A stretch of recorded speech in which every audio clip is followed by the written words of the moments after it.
Hello, hello. How is everybody doing? Nicholas Hahn, how are you doing, man? Can you hear me?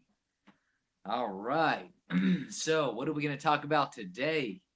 Got some shit going on today. Oh, excellent. You're doing good. I'm doing pretty good too, brother. Doing pretty good, bruh. So what did I do today so far? Man, I'm looking kind of tan in this lighting. The lighting seems different.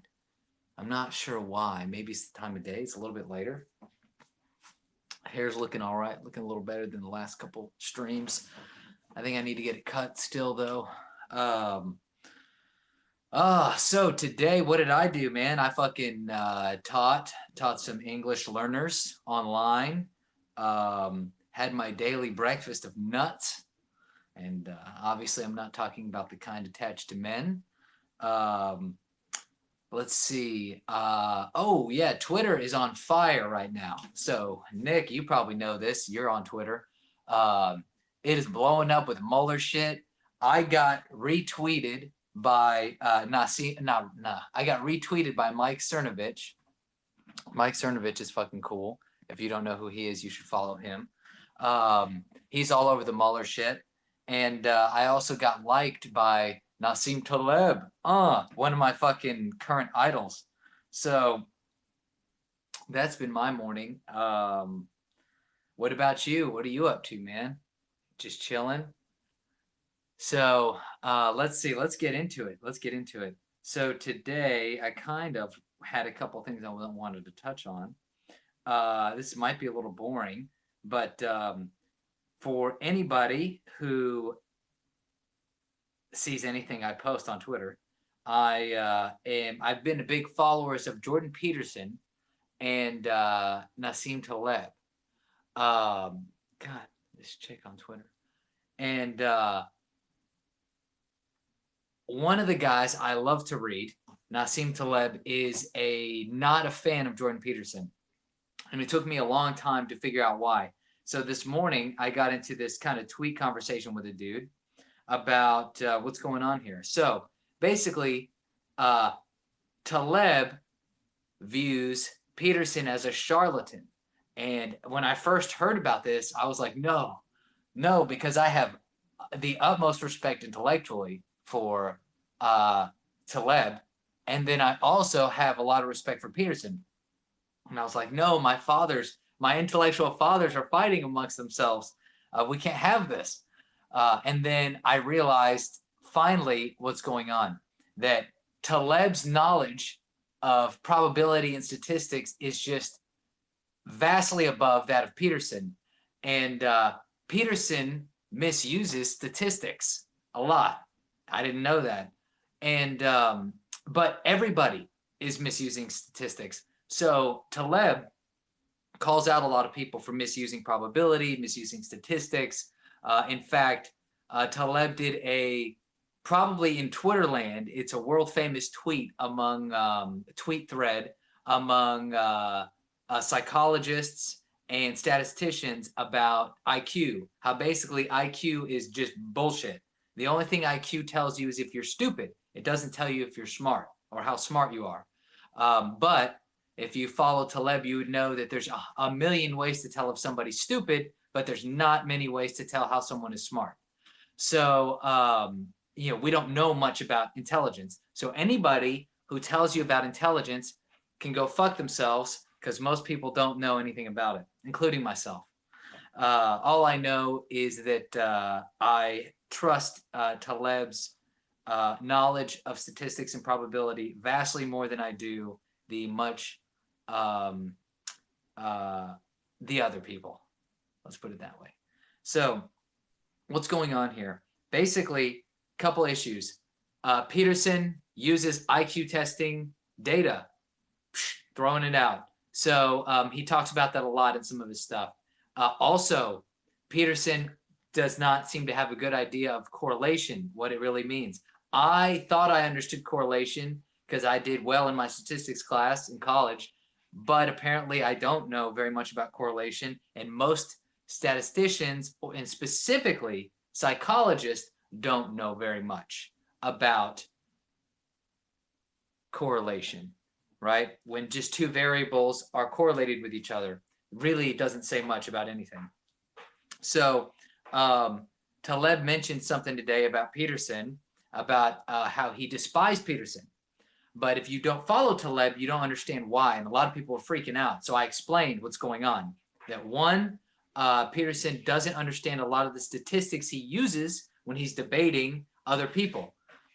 Two, he uses, okay, yeah. Then another one is he doesn't understand things like the precautionary principle, or he doesn't use them. Taleb has something called the precautionary principle. I'm not fully engrossed in it, but it essentially has to do with how you should apply caution to macro policies. And he specifically focuses on Monsanto, the big agricultural company that makes a lot of seeds and Roundup and stuff like that.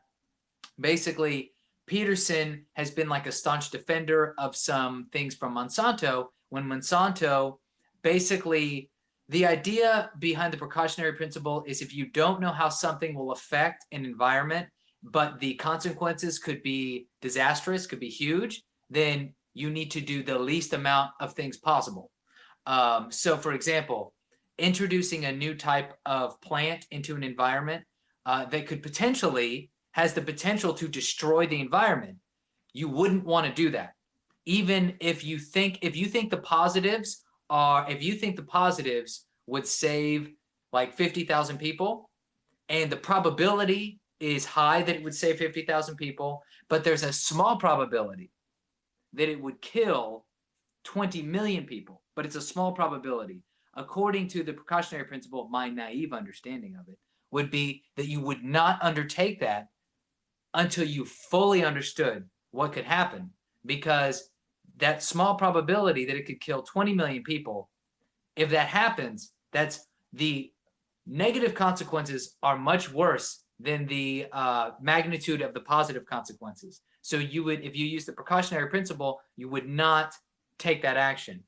You would not want to save the 50,000 people with a high probability by introducing a new plant or crop, because if something goes wrong, 20 million people die. So even though the probability is high, it will help people, just the fact that the probability exists significantly that it could kill somebody else or to kill 20 million people, you should avoid using that. And it's because we don't fully understand probabilities, and unless you fully understand the range of possible actions that could happen, the disaster could happen and kill everybody. So anyway, death and destruction, more death and destruction. So that's a big problem. Basically, here's my assessment of the value of Jordan Peterson. I've been a big fan of his, and listening to some of his advice has been helpful to me. Here's what I think. Jordan Peterson is best used as somebody in the culture war. So if you think that there are predominantly two genders, which I believe, I'm intersex. Actually, I'm non-binary, as you can tell. My pronouns are zim, zer, so don't ever refer to me as a him or a he. Go fuck yourself if you do. So he's good for the culture war. He goes into the fire of all the left-wing progressives and does a really good job of debating them. So here's the problem. The radical left uses bogus science, bogus statistics, most of it's bullshit. However, most people are busy doing their shit. So you don't really refute everything they say, because you're like, dude, I'm like making a living. I got a family. I'm like playing, I'm doing shit. Like I'm trying to pick up girls. I don't give a fuck about your non-binary identification, right? So most people are doing their shit and don't have time to refute all that stuff. Now, Peterson comes into the fire and does refute it. The problem is his science is really not much better, but he is good at beating them regardless. So that's valuable. He's valuable in the culture war. So he's very good at his argumentation. He's very verbose. He can take it to the left. So that's positive. Another thing is he's self-help. His self-help shit, good, positive. In the tweet today, I said he's like a more verbose Tony Robbins, right? That's what he is. He knows probably more about history than Tony Robbins. He's opened a lot of people's eyes to the Soviet Union. I even listened to the whole audiobook of the Gulag Archipelago, which was fucking good, which everyone should listen to or read if you get the chance. And it's about the beginning of the Bolshevik Revolution, how in the early 1900s, when Russia went from being ruled by the Tsar, there was the Bolshevik Revolution, and it became the Soviet Union. You see the rise of Stalin and all that shit. It's really interesting. So thanks to Jordan Peterson, I read that book. Many people were exposed to it. That shit's spot on. He's good on the philosophy front. He's good on the culture war front. However, you don't really need to pay attention to his science. His statistics are pretty much, there's no reason to really listen to that from what I understand now. Even so, I think it's worth listening to, but don't use his statistics about like IQ and stuff like that to go into battle with somebody, because even though you'll probably win, it's bullshit anyway. All right. Now, let's, would anybody want to talk about anything in here? I see, Nick, you have anything you want to say? Anything you want to discuss? I'm going to otherwise talk about Facebook politics, man. Everyone, I vow in, well, what am I talking about? Everyone should fucking vow in this next election cycle. I don't want to see any bullshit Facebook political posts. I'm tired of seeing them now. I see them with the kids in cages. God, makes me sick. Fucking bullshit. Kids in cages. My asshole. The kids are being detained because their parents came over here illegally. You know what? Let's talk about that for a second. Normally, I don't get really political on this thing. I talk about rollerblading and how stupid it is, because it is. But what's going on here, right? It's like the left wingers want, if there are 7 billion people in the world, roughly, more than that, if you adopt their point of view, then you would just allow all 7 billion people to migrate to the United States, because, bruh, cages. We can't put them in cages, so just let them walk onto the streets. I just don't understand. Also, I don't get how people can't realize that there are consequences tied to your actions, right? Like, so you can't complain about people being detained with their kids and kids being detained, even for their own safety, when their parents are the ones putting them in danger, right? Like, I get what they're trying to do. I mean, who knows, right? There could be a lot of illegal smuggling, but when your parents are taking the risk to bring you over here, you can't blame the country for taking precautions and putting you into a facility. It's not our fault. It's your parents' fault for bringing you over here, you fucking idiot, if you don't understand that. Also, with all the mass illegal immigration, everyone's wondering about the new vaccination things going on. A lot of people don't want to get their kids vaccinated because of the potential pitfalls, the potential dangers. I'm not going to get into that, but I will say that maybe one reason we see an increase in measles and shit and tuberculosis is because we've got people streaming across the border, and we are just letting them onto the streets with their fucking illnesses. Also, letting people in from Africa. There are now African migrants going across the Atlantic to South America and walking their asses up to the border with the United States. So, as Ann Coulter would say, and I don't really follow Ann Coulter, adios, America, if we don't get this shit taken care of. So that's stupid. Fucking pisses me off when people talk about letting everybody in. I get it, man. You have a heart, but that doesn't mean you're not retarded just because you have a heart. So, I know I don't really talk about IQ, but if your stance is to let everybody into the U.S., you are retarded. Next up, let's talk about failure. Failure. So, I've thought a lot about this lately. As a single dude who is out there in the market. I know, Nick, you're not interested, but anyone who ends up watching this later, how do I look? So I shoot pretty high on the targets. The targets. Pretend I didn't say that. I shoot for when I ask out girls on dates, if somebody just saw me, right, they'd be like, "Oh yeah, that chick's probably out of your league," right? To me, they're not. But I aim high. Let's put it that way. And as a result of that, I am not always successful, right? It's just how it goes. So I've recently been through an experience where there was this girl that I was trying to go out with that we kind of had this thing going on for a couple months where we're just I was trying to move the ball forward. And I have failed. And but it's been a process. So I've come a long way over the last couple of years with some things I've had to work through. Now, maybe a couple of years ago, I would have been more, because this chick was somebody I was really shooting for. You know, a lot of times you have situations where it just kind of happens. You know, like you just meet somebody, you kind of hit it off. If it works, it works. If it doesn't, it doesn't. It's not like, oh, I'm going for that one. So this was like, ooh, I'm going for this chick. And it didn't work. Didn't work out. And but afterwards, instead of feeling defeated, I 100% was like, holy shit.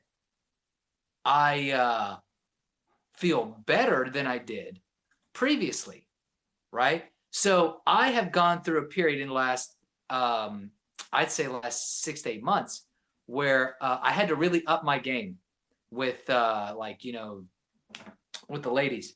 And so I've gone through a lot of been on several dates, been through a lot of failures, right? Like trying to, you know, talk to somebody, you know, for any women who ever listen to this, which there probably will be zero, for guys, asking out women that you're attracted to is a pretty big deal. It's just in our lives.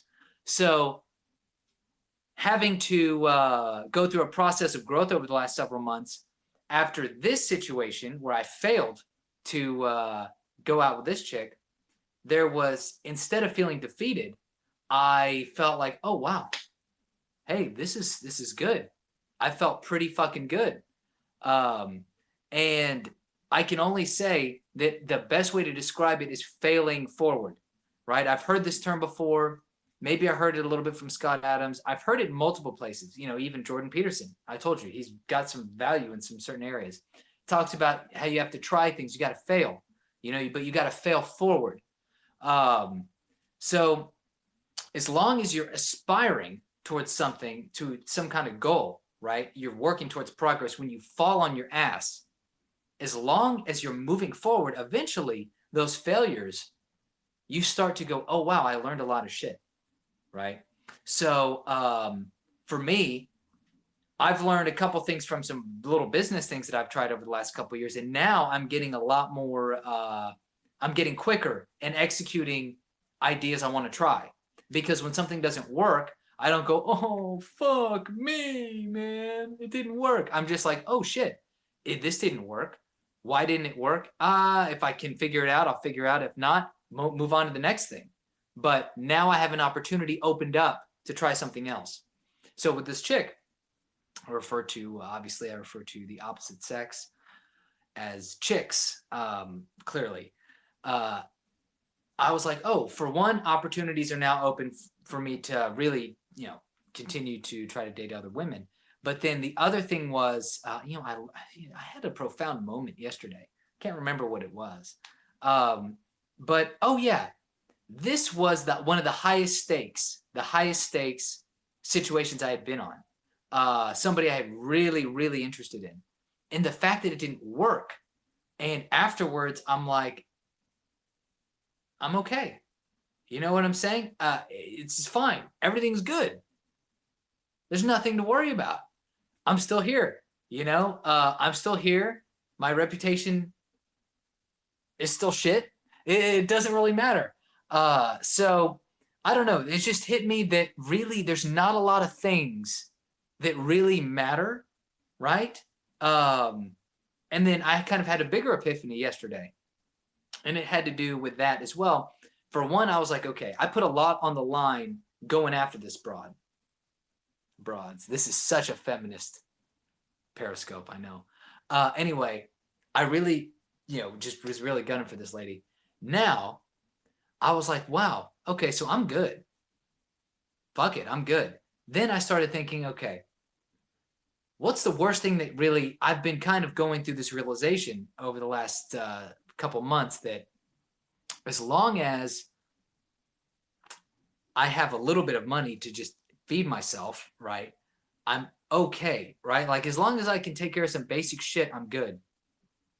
And it just hit me that as long as I can't blow up, then I'm fine, right? As long as I don't blow up financially, right? So as long as I don't borrow $100,000 and then say, fuck it, I can't pay it back, go into bankruptcy and, spend, my life trying to dig out a hole.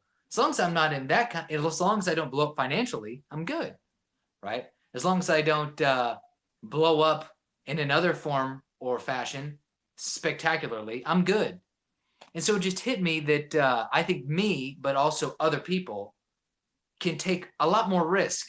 Now, of course, it needs to be, it's risk that you just can't blow up, right? So the risk is whatever you do, you want to still play the game, right? So you don't play Russian roulette. That you don't want to play that kind of risk because when you lose, you die.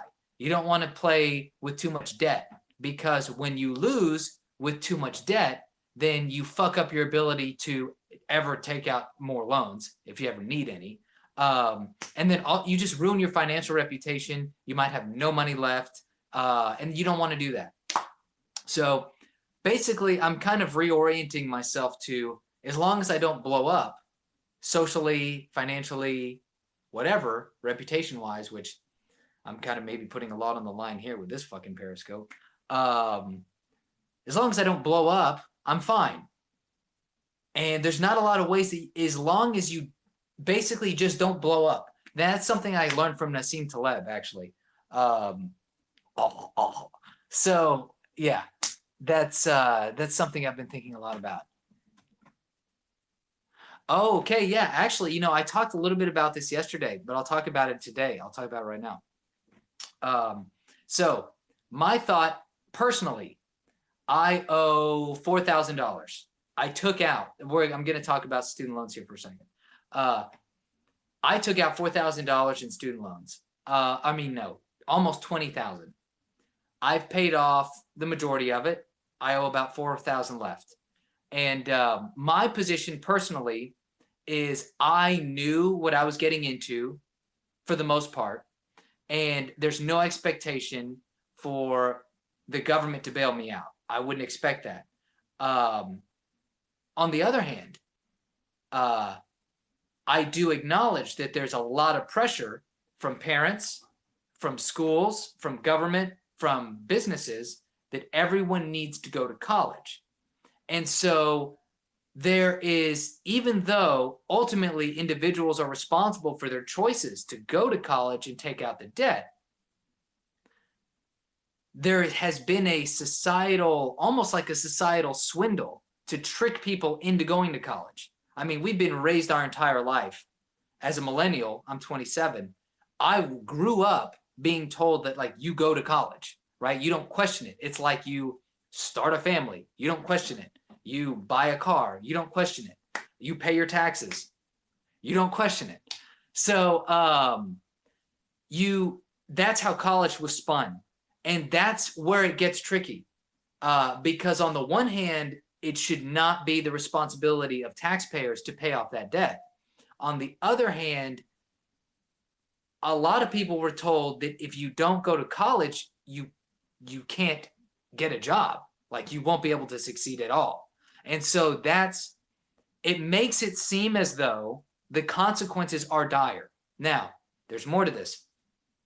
I believe that, I don't know, there's a lot more to this actually, because I think most people that took out loans around my group, like say between 20, I'd say if you took out loans up to between 20 and 30,000,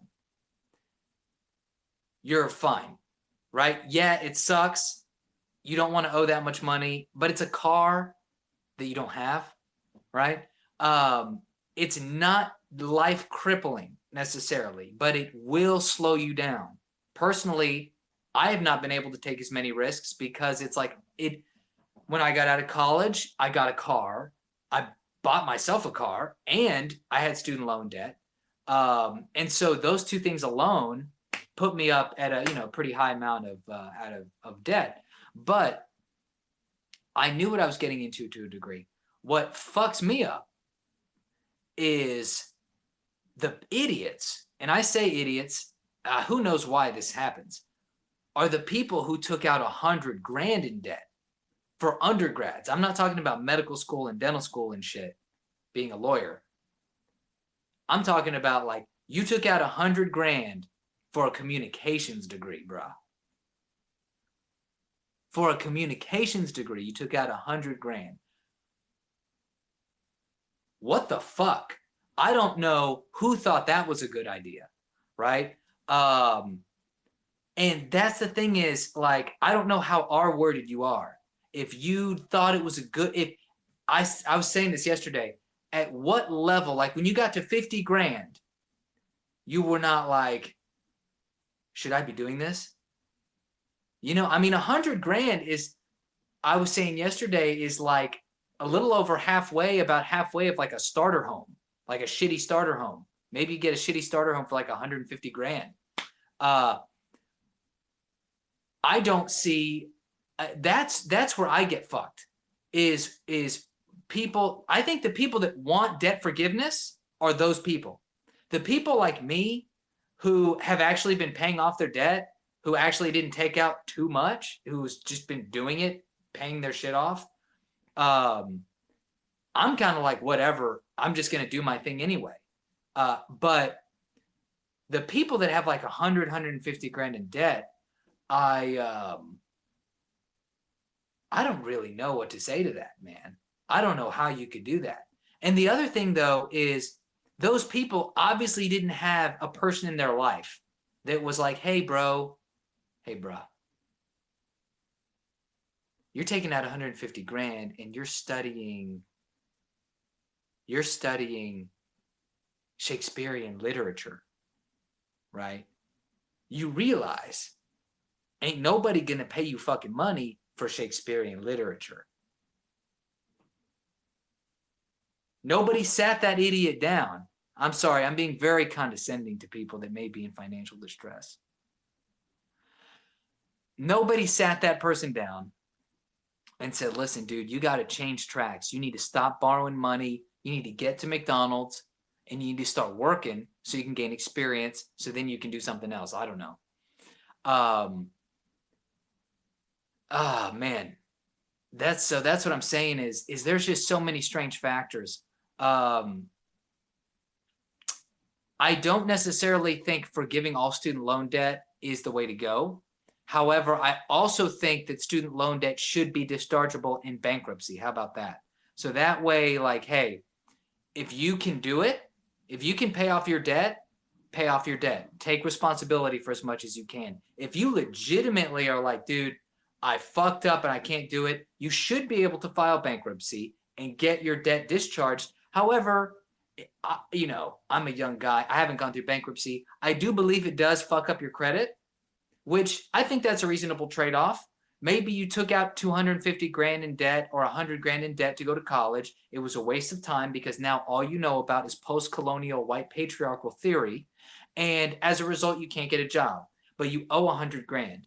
Maybe you should be able to file bankruptcy. You fuck up your credit for a little bit. You have to work up through the system again in order to borrow, to get a car, to get a loan, whatever. That seems fair. I guess the thing for me is don't discharge all student debt, but allow bankruptcy. That's probably where I would fall on it. Then again, this is such a fucked up situation because I feel like everyone's kind of pushed into taking out the student loans. A lot of people were encouraged by their parents, by their school counselors. And we're talking about kids. I mean, I was a kid when I did it. I guess, though, a lot of people don't have the wherewithal. At the time, I was very, very cautious of how much money I took out. Like, I was just like, I don't want to take out too much money, but I do want to go to college. So I was just careful about what I did. And now I pay $72 a month. So I don't really give a shit. But not everyone's in my position, and I acknowledge that. And not a lot of people have parents that give a fuck about them or relatives that care about them either. So that's a tough question. But in my opinion, the current thing about getting rid of all the student loan debt's pandering. It's just pandering. Elizabeth Warren's a retard. Everyone's a retard, apparently, according to me. Now, and I should probably not use that word so much. Let's see.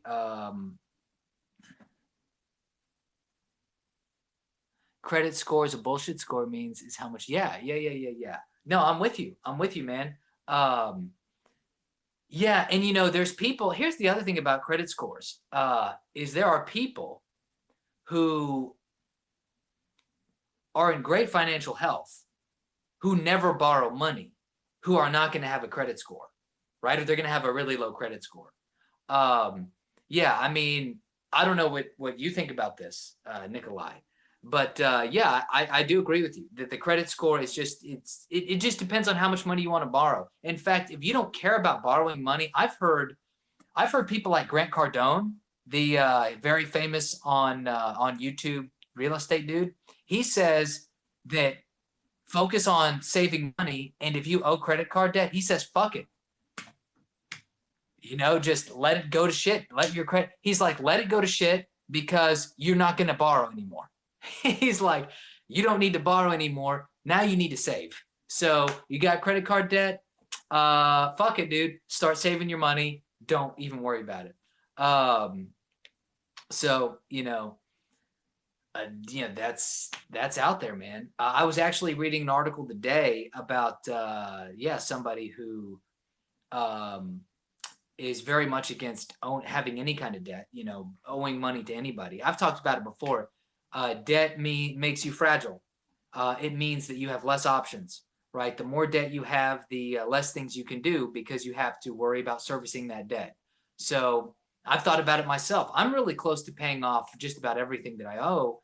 And I'm, trying to figure out what steps I want to take because once you do that, there's a level of freedom that it's like, dude, literally you can do whatever you want at that point. Like I don't have a family. Right. So it's like if I just I could do whatever I wanted, technically. But obviously, I want to have some money and want to have, decent standard of living so I can't do anything I want. But it's conceivable, right? Your freedom is there. So that's the good thing about not having debt. You don't ever have to worry about paying it off.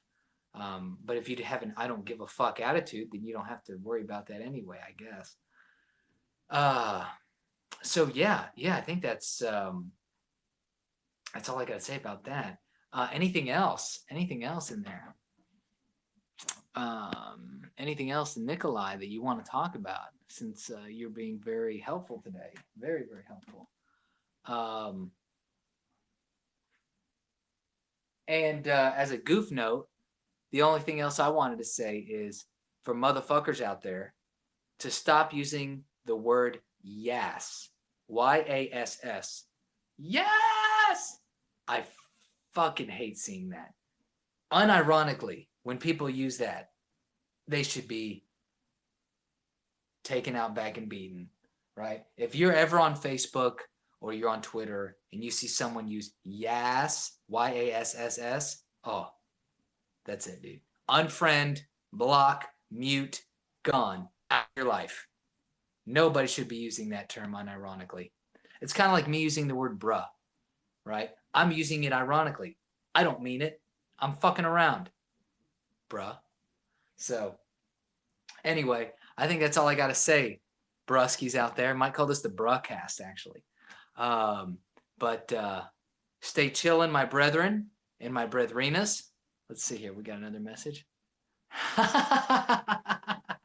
Neuter them. I agree. Anyone who uses the term yes, unironically, snip, snip, bitch, neuter your ass.